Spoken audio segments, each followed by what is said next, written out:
The awakening paradox. Warning: this truth isn't for everyone. Carl Jung discovered that spiritual awakening doesn't energize you, it empties you. After studying hundreds of patients who experienced spiritual breakthroughs, Jung found that 70% lost all motivation within months, not because they failed, but because they succeeded too well at seeing through life's illusions.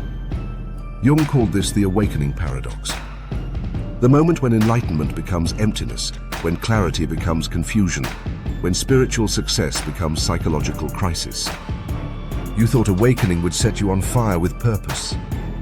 Instead, it extinguished every flame that used to drive you. Right now, you might be lying in bed wondering why nothing matters anymore. Why the goals that once excited you now feel hollow. Why you can't summon the energy to care about anything, even though you're more conscious than you've ever been. But Jung discovered something that changed everything. This emptiness isn't a spiritual failure.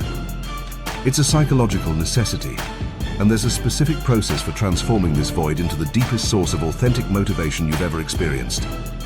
Here's what's at stake. Everything you thought you knew about motivation, purpose, and spiritual growth.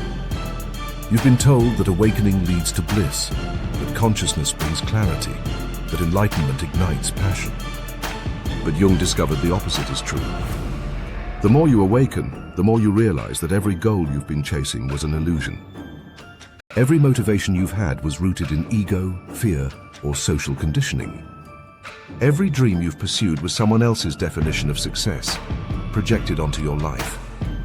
Jung found that spiritual awakening forces you into what he called the nigredo, the blackening phase where your old self dies, but your new self hasn't been born yet.